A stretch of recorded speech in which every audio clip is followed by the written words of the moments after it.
What's going on, everybody? Welcome to G-Miles World Podcast. We're going to be jumping into Week 10 of the 2018 NFL season, and we're going to jump right into the Lions and the Bears. Now, I've been trying to tell people, and it seems like Skip Bayless and Shannon Sharpe utterly, they really just disagree with me. They really don't believe that Mitchell Trubisky can play in this league. And we all have our opinions. You guys railroaded me my last podcast. You guys, yo, bro, you're too hard on Cam Newton, stuff like that.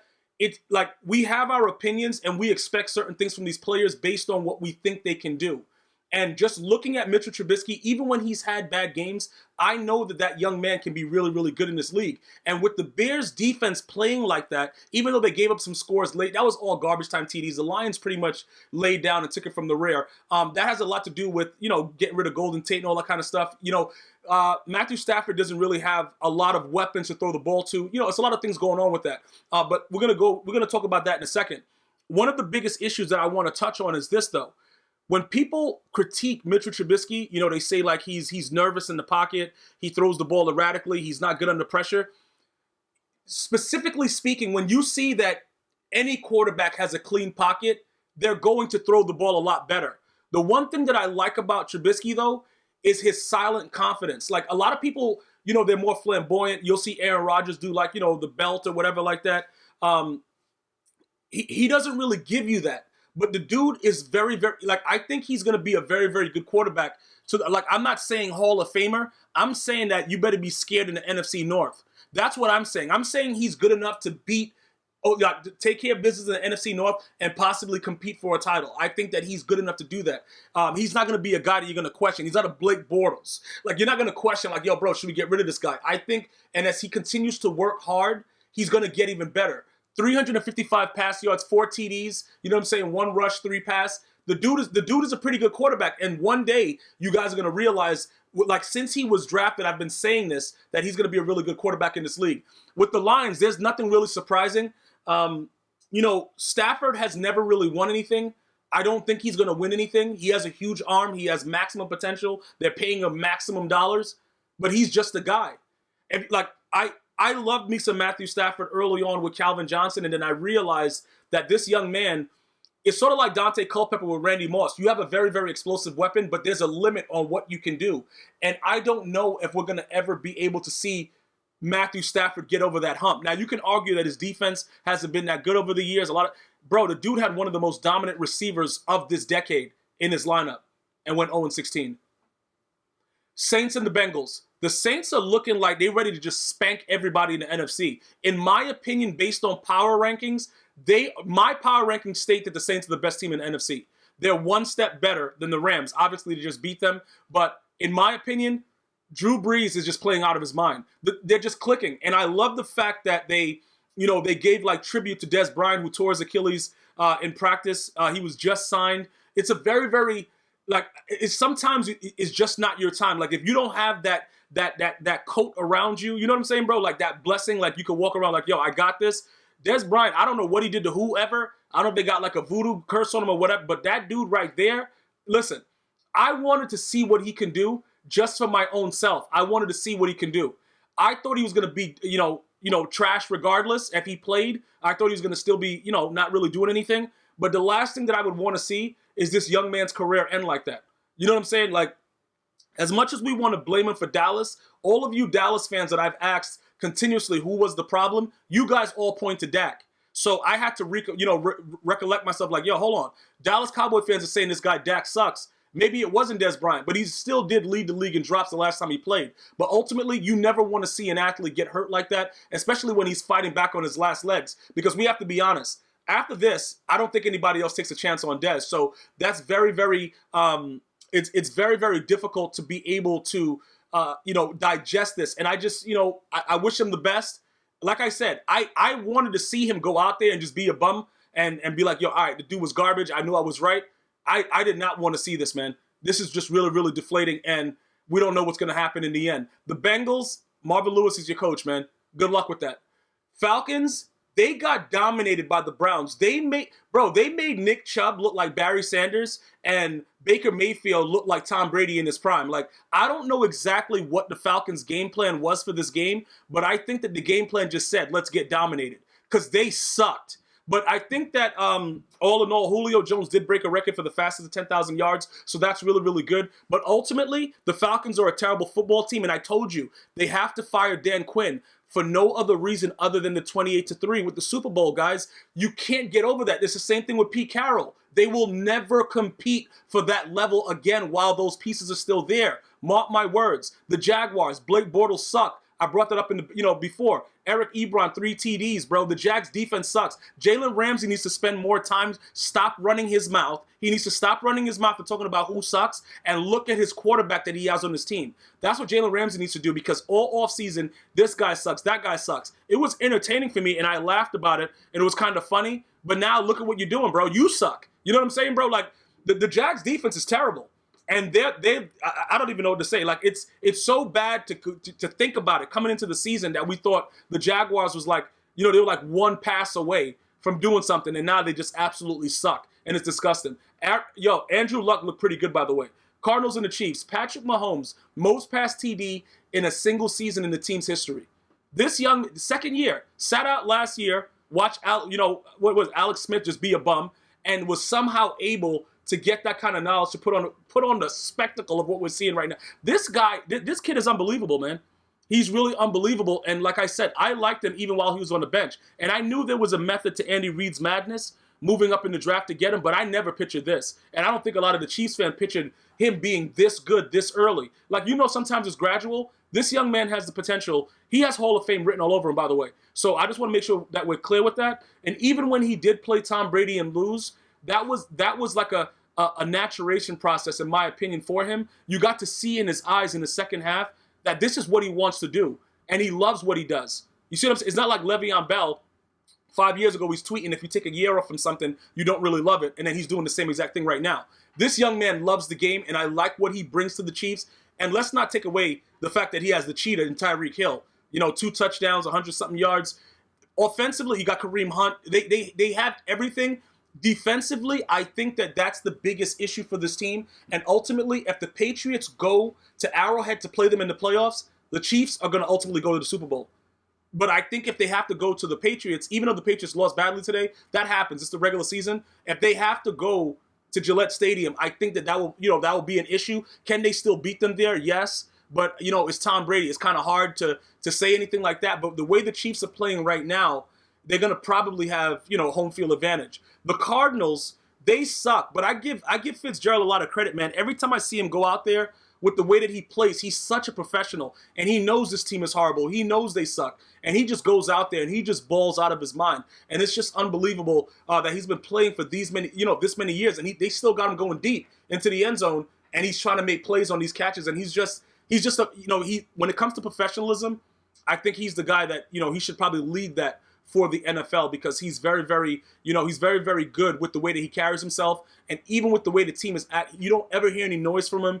He's just a good man when it comes to that. The Bills and the Jets, until you fire Todd Bowles, you're never going to have a decent team there. You made LeSean McCoy come out there. This is a team that wasn't even doing anything, and you make LeSean McCoy come out there 26 carries for 113 yards and 2 touchdowns. That's really bad.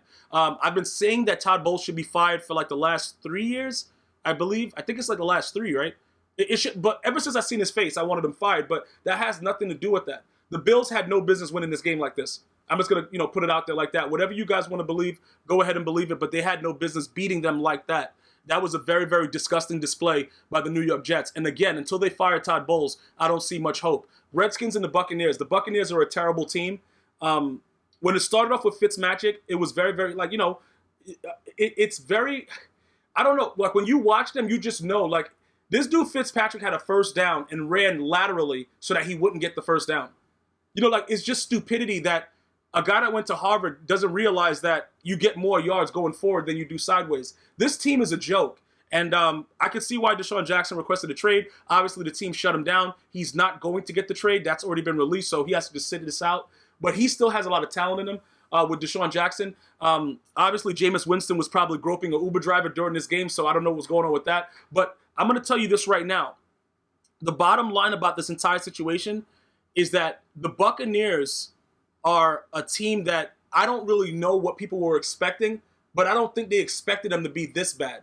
You know what I'm saying? The Redskins now, they're very, very surprised. I did not think that check down Alex was going to even come close to winning the NFC East, and somehow he's about to do it because the Eagles, if they lose, like it's possible that they might lose to the Giants, but I don't really think so. But it's possible because it's a division rivalry or whatever. I expect them to blow the Giants out by a gazillion points. But it's going to be a toss-up between the Eagles and the Redskins. But I have to be very, very honest. I did not see this coming. You guys are going to say I'm a hater. I'm not a hater, bro. I'm just trying to evaluate the talent of the division. You know what I'm saying? The NFC East is a joke overall because the teams just do whatever they want. They lose to teams they're not supposed to lose to, and they're just outright trash in most cases. But you got to give the Redskins a lot of credit with the way that they've been playing. Alex Smith deserves a lot of that credit. The Patriots and the Titans. Listen, man, Derrick Henry's a man. And Marcus Mariota, I've been very, very harsh with criticism on him.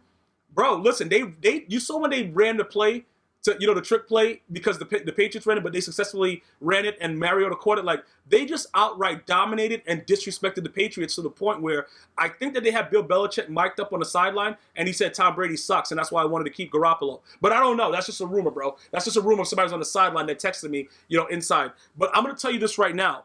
The Titans are very, very wild.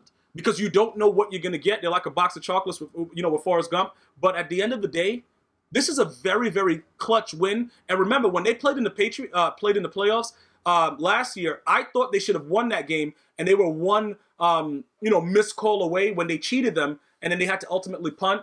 They could have beaten the Patriots that time too. So it wasn't really that much of a surprise. Plus, you're playing a coach that knows a lot about Tom Brady with the Titans. So I didn't expect it to be this lopsided, but Tom Brady looked normal. He looked pretty average in this game. I'm not saying that, obviously, he's not washed up. You know what I mean? I think this year might be the final year where he's playing at this high level, but I don't think he's going to play till he's 45. I think that'll be foolish of any team to keep a 45-year-old quarterback on their roster. It's like you're asking for the guy to die on the field, on your watch. Jumping into the Chargers and the Raiders, we all know that the Raiders suck. John Gruden knows the Raiders suck, like the entire team knows. It's not a big deal. But going forward, they're probably going to be a decent team because pretty much he's revamping the squad. He's got a lot of first-round picks, blah, blah, blah. But it's very, very difficult to watch them play and lose like that regardless because people want to win now. But I want to talk about the Chargers, man, because I love me some Phillip Rivers. But this boy, Melvin Gordon, I've been trying to tell people about him because his name doesn't get brought up a lot. You hear Gurley, you hear Ezekiel Elliott, even though he's not doing anything for the Cowboys. And this man is just sitting here quietly being one of the fastest and most dominant running backs in the league. Like, right now, I have to honestly say I would go Todd Gurley and then Melvin Gordon.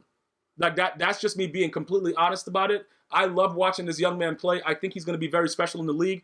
And I just want him to stay healthy to see, like, what he can be ultimately because he plays so well. Great ball carrier vision. When he gets out into the open field, you're not catching him.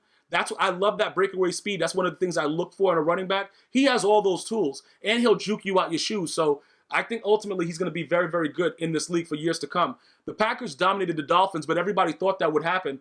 Aaron Jones, 145 rush yards, 2 rush TDs.